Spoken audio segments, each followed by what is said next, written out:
इतने स्पेशल हम लोग नहीं है जो कोई याद करे, सबसे स्पेशल परमात्मा ही होता है। जय गुरुदेव। सतगुरु जिनका नाम है, घट के भीतर धाम, ऐसे दीन दयाल को कोटन कोटि प्रणाम। प्रेमियों, बड़े सौभाग्यशाली क्षण है। आज तो मालिक ने कुछ दया कृपा ऐसी कर दी है कि धूप निकाल दी, और नहीं भी निकलती तब भी ये जनता ऐसी की ऐसी के पास। तो प्रेमियों, एक छोटी सी 2 लाइन की प्रार्थना अपन गाएंगे, उसके बाद आगे का कार्यक्रम होगा। क्योंकि बहुत देर से आपने सत्संग सुन लिया, तो थोड़ा सा बीच में रेस्ट चाहिए। मैं अधम हूँ, पतित हूँ पुरातन, कैसे द्वारे तुम्हारे मैं आऊं। मैं अधम हूँ, पतित हूँ पुरातन, कैसे द्वारे तुम्हारे मैं आऊं। कैसे चरणों में शीश झुकाऊं, कैसे चरणों में शीश झुकाऊं। मैं अधम हूँ, पतित हूँ पुरातन, मैं अधम हूँ, पतित हूँ पुरातन, कैसे द्वारे तुम्हारे मैं आऊं। कैसे सौंपूं मैं अधम शरीरा, कैसे सौंपूं मैं अधम शरीरा। कैसे मन को बंधाऊं मैं धीरा, कैसे मन को बंधाऊं मैं धीरा। मैं पतित हूँ, अधम हूँ पुरातन, मैं पतित हूँ, अधम हूँ पुरातन, कैसे द्वारे तुम्हारे मैं आऊं। कैसे द्वारे तुम्हारे मैं आऊं। प्रेमियों, ये हमारा बड़ा सौभाग्य है कि इस दर पे परमात्मा ने स्वयं हमको बुला लिया। अगर एक एक व्यक्ति अपने अंदर की बुराई देखे तो इस दरबार में आने के योग्य नहीं, जितना ये पवित्र दरबार है। लेकिन गुरु महाराज की दया मोच, संत जिसको चाहे उसको अपने दरबार में बुला सकते हैं। यह अधिकार केवल संतों को है। हमारी हैसियत से ज्यादा काम दया गुरु महाराज ने हमारे ऊपर की। पता नहीं कौन से जन्मों से गंदगियों में पड़े थे, और उस गंदगी को साफ करके परमात्मा ने अपनी गोद में बैठा दिया। यदि मालिक ना मिलते तो ये मानव जीवन पाना हमारा व्यर्थ हो जाता। गुरु महाराज ना मिलते तो हम भी संसारियों की तरह इधर उधर भटक रहे होते, कहीं पेड़ पौधों में पूजा कर रहे होते, कहीं इधर उधर स्नान कर रहे होते, और सोचते इसी से हमको परमात्मा मिल जाएगा। क्योंकि कहा गया है कि गुरुबिन ज्ञान न उपजे और गुरुबिन मिले न भेद और गुरुबिन संशय ना मिटे जय जय जय गुरु। बिना गुरु के हमको ज्ञान नहीं मिल सकता है। तुम हर मामले में बड़े हो सकते हो, मुझे नहीं कहते, इसमें तमाम लोग बड़े बैठे, लेकिन आध्यात्मिक दृष्टि से अगर देखा जाए तो जब वो गुरु मिलेगा सुजाता ज्ञान कराने वाला, तभी तो हमको अध्यात्म का ज्ञान होगा। बहुत लोग पैसे से बड़े हो जाते हैं तो कहते हैं कि मैं तो बहुत बड़ा आदमी बन गया, लेकिन उसके सामने शेर आ जाए तो कहते हैं अरे भैया शेर खा जाएगा, तुम तो बहुत बड़े थे। इतना बड़ा अभिमान का अहंकार में चलते थे, लेकिन शेर को देख के कैसे डर गए बताइए? तो कौन बड़ा होगा? शेर ही तो बड़ा होगा तुमसे। ऐसे वो काल है, काल के भय से पूरा संसार कांप रहा है। पूरा संसार काल के डर से कांप रहा है कि काल कहीं हमको आके घेर ना ले। किसी से तुम इतनी माताएं बहनें बैठी हैं, तुम मौत की बात कर लो, फिर देखो उनका चेहरा देख लो पर समझ में आ जाएगा। तो प्रेमियों, हम किसी भी मामले में बड़े नहीं। अब इधर आइए आध्यात्मिक उस पे, जिसको सतगुरु मिल गए हैं। आपके उसमें लिखा है कि जिनको सतगुरु मिल गए उनके ऊंचे भाग और गुरु ज्ञान से धोइए जन्म जन्म के दाग। जन्मों जन्मों की गंदगी लगी है, आप कह रहे हैं रुपए पैसे से धो लेंगे, ड्राई क्लीन करा लेंगे, लेकिन अंदर कहां से धोगे ये बताओ? जब तक गुरु नहीं मिलेगा तब तक उस गंदगी को कोई साफ नहीं कर सकता। कि मेरी प्रभु से लगन लगा दे कि ऐसा कोई संत मिले। मेरी प्रभु से लगन लगा दे कि ऐसा कोई संत मिले। संत दर्श का बड़ा है महात्म, संत दर्श का बड़ा है मातम। बड़े भाग्य से कोई समागम, बड़े भाग्य से कोई समागम। मेरा आवागमन मिटा दे कि ऐसा कोई संत मिले। मेरा आवागमन मिटा दे कि ऐसा कोई संत मिले। मेरी प्रभु से लगन लगा दे कि ऐसा कोई संत मिले। मेरी प्रभु से लगन लगा दे कि ऐसा कोई संत मिले। ऐसा कोई संत मिल जाए हमको जो मेरी उस परमात्मा तक पहुंच की बात बता दे। अब वो भैया ढूंढने से नहीं मिलेगा, विनती करोगे, प्रार्थना करोगे ये देवी देवताओं के चरणों में, तो यही देवी देवता तुमको ले जाके संत के घर का पता बता देंगे। बोलिए प्रेम जय गुरुदेव। अगर चाह है मन में तो, और जहां चाह होती है वही राह होती है, हमेशा ध्यान रखना।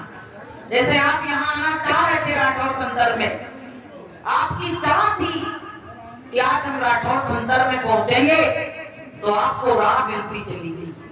ऐसे जिनको जिनको सत्यलोक जाने की आस लगी हुई है, चाह है मन में, उनको रास्ता मिलता चला जा रहा है और एक ना एक दिन वो अपनी मंजिल पे जरूर पहुंचेंगे। बोलिए प्रेम से। तो प्रेमियों, चाह तो पैदा करो। अभी तो चाह कोई और की लगी हुई है। एक एक व्यक्ति का अगर गुरु महाराज मंच पे बैठे हुए हैं, अगर सर्वे करें कि किस चाह से तू यहां आया है, तो सिर नीचे हो जाएगा, कोई बता नहीं पाएगा, कोई बता नहीं पाएगा। इतने कॉन्फिडेंस से हम आपको बता रहे हैं। तो प्रेमियों, कहा है कि संत दर्श को चाहिए और तज माया अभिमान, और जो जो पग धरनी धरे तो कोट न यज्ञ ही समान। आज आप पता क्या करके आए हो? करोड़ों यज्ञों का फल लेने आए हो। और कैसे? क्योंकि जितनी दूर से जो आया है उतने ही उसको यज्ञों का फल मिलेगा। भाई द्रौपदी से जब सुपाच्य ऋषि ने कहा कि मैं तुम्हारे यहां भोजन तब करूंगा जब तुम हमको 100 यज्ञों का फल दोगी। द्रौपदी ने कहा पहला यज्ञ हो रहा, वो भी सफल नहीं हो रहा, हम फल कहां से दे देंगे? तो द्रौपदी ने कहीं सुना था सत्संग में कि संत दर्श को चाहिए और तज माया अभिमान, और जो जो पग धरनी धरे तो कोटनी यज्ञ समान। द्रौपदी ने कहा नाप लो रास्ता, मैं पैदल आई हूं, कोई गाड़ी और घोड़ा से नहीं आई हूं, चप्पल भी नहीं मेरे पैर में, और उतनी दूरी नाप लो तो उतने यज्ञों का फल उसमें लिखा है, अपना ले लो, मेरा मुझको वापस कर दो।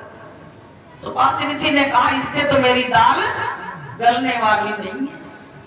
बोले ये तो बहुत ट्रेंड होके आई है। फिर इसका क्या हुआ रिजल्ट? कि सुपाच्य ऋषि को आना पड़ा और भोजन करना पड़ा। और देखो, अभी हमने भावना की बात बताई कि भावना देखी जाए कैसी है। भोजन करने के बाद भी घंटा नहीं बजा, बताइए, क्योंकि जागी रही भावना जैसी और प्रभु मूरत देखी तिन तैसी। भावना उनकी क्या हो गई? माताएं बहनें जब भोजन बनाती तो सोचती कोई तारीफ जरूर करे, आगे से आगे जाएंगी, बोलेंगी नमक ठीक है क्या, जैसे कोई हमको तारीफ कर दे तो नहीं मेरा मन गदगद हो जाए। मिर्ची तो सही है ना? अरे वो कहेगा सही नहीं, बहुत ही अच्छा भोजन बना है, बस खुश हो गए, इनकी मेहनत सब वसूल हो गई। अब वो महात्मा जी ने क्या किया कि 56 प्रकार के व्यंजन सब एक में घोट डाले और खाने लगे। अब द्रौपदी के मन में भावना गंदी आ गई। द्रौपदी कहने लगी कि है तो जात का नीचे भंगी है, अब देखे ही नहीं होंगे ऐसे व्यंजन, क्या जाने इसका। अब भावना आई सो उनके, वो तो पहुंचे हुए थे, उनने हाथ समझ लिया, अब घंटा नहीं बजा। अब द्रौपदी कहे अब तो हम पैदल जाके बुला के लाए, अब भी घंटा नहीं बज रहा, तो हम क्या करें? भगवान ने दिव्य दृष्टि से देखा, रे द्रौपदी तुमने कुछ गड़बड़ की। तुम जब इनको भोजन परस रही थी, तुम्हारे मन में कोई भावना आई थी? बोले हाँ आई तो थी। क्या आई थी? इन्होंने सब भोजन ऐसे मिला दिया तो मुझको गुस्सा आ गया कि मैंने रच रच के भोजन बनाया, जिनने एक एक मिला दी, इसे तुम खिचड़ी ना बना देते इनको। तो बोले बस इस बात से घंटा नहीं, हमारे अंदर घंटा संघ की आवाज क्यों नहीं आ रही है? वो बातें जो हमें बज रहे हैं क्यों नहीं बज रहे हैं? क्योंकि हमारे भी विचारों में गंदगी, हमारे भी विचारों में गंदगी है, इसलिए वो आवाजें जो गुरु महाराज कहते हैं हर समय आ रही है कि आ रही धुर से सदा तुझको बुलाने के लिए, तो वो आवाज हमको इसीलिए सुनाई नहीं पड़ रही। बोले आप क्या किया जाए? तो बोले कि अब तो ये सब काम खराब हो गया, तो बताते हैं कि दोबारा से उनको ये सब करना पड़ा। जब उन्होंने भोजन किया अच्छे भाव से, तब उनका घंटा बजा। तो ऐसे प्रेमियों, हम भी जो साधना करते हैं, तमाम प्रेमी कहते हैं कुछ हो ही नहीं रहा, क्या करें, अंधेरा देखते देखते पूरा जीवन गुजर गया, और उजाले का चिन्ह नहीं आया। आप बताइए, जब उधर घंटा नहीं बजा, बुरी भावना आ गई, तो हमारे अंदर भी तो बुरी भावनाएं चल रही हैं। इसका बुरा हो जाए, उसका अच्छा हो जाए, अपना चिंतन करते रहते। तो हमको क्या करना है? द्रौपदी की तरह अपने कसूर को स्वीकार करना है। फिर घंटा बज जाएगा, फिर गुरु महाराज ने जो बताया है वो सब अपने अंदर होने लगेगा। तो हमको क्या करना है? अपनी बुरी भावनाओं को परमात्मा के नाम पे निकाल देना है और इससे दूर हो जाना है, नहीं तो अपने अंदर कोई तरक्की होने वाली नहीं है। तो प्रेमी भाई बहनों, ये बहुत बड़ा अवसर मिला है। अभी ये चोले में जो बैठे हुए हो, ये बहुत बड़ा अवसर है कि अवसर मानुष जन्म का और मिले ना बारंबार, और जो फूल लागे फल गिरे तो भूर न लागे दोबारा मिलने वाला नहीं। तो हमको सबको क्या करना है? अपने भाव विचारों को सुधारना है। मीरा और सबरी की तरह धीरे धीरे भावना सुधरने लगेगी।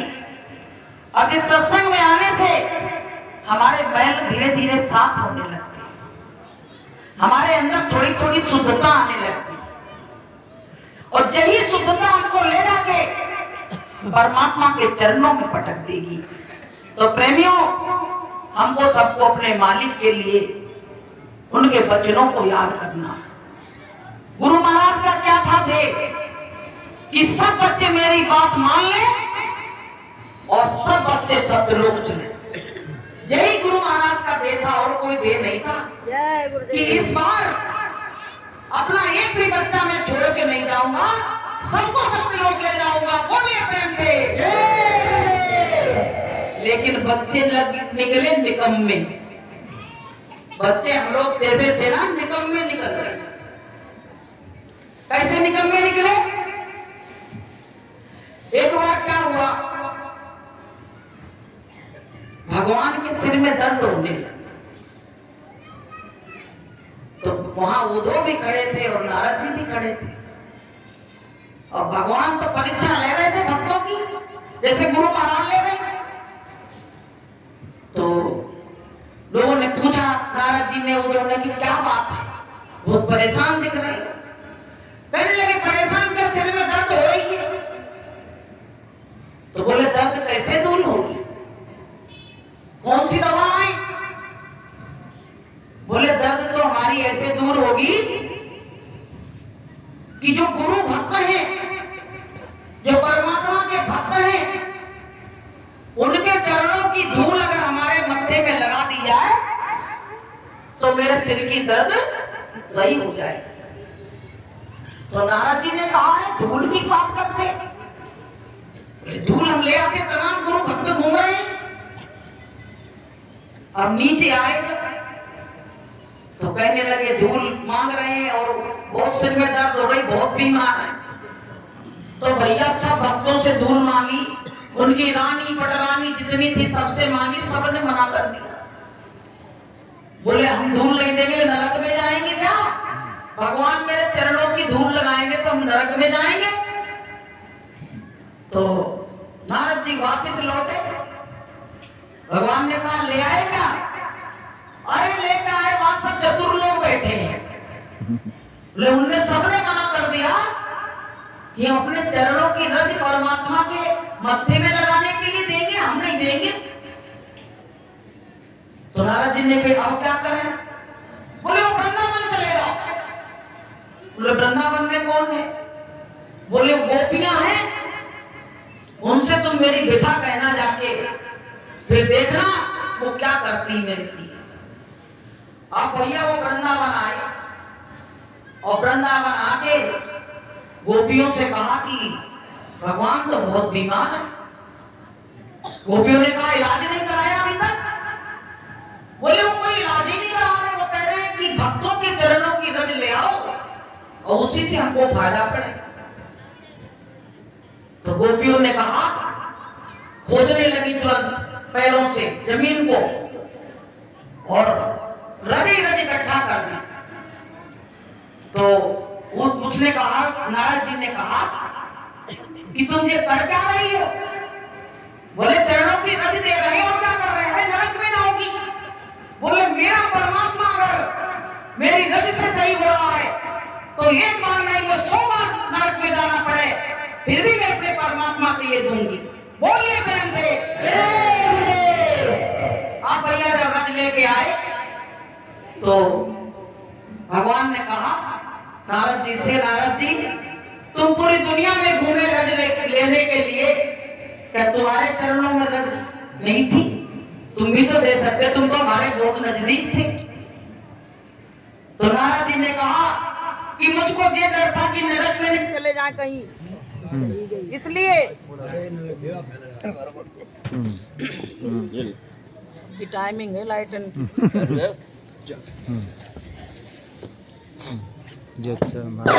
जय गुरुदेव। तो प्रेमियों कुछ रोज जाती नहीं जब जाए हाँ थोड़ी बहुत देर के लिए। तो प्रेमी भाई बहनों वो रज लेके जैसे ही उनके मत्थे में लगाई गई तो भगवान तो ठीक हो गए। और ये जब बात नारद जी ने सुनी भगवान के मुंह से तो बड़ा पश्चाताप करने लगे, कहने लगे बता अपने स्वार्थ के लिए मैंने परमात्मा का दर्द नहीं समझा। हम भले नरक में जाते कम से कम मेरा परमात्मा तो सही हो जाता।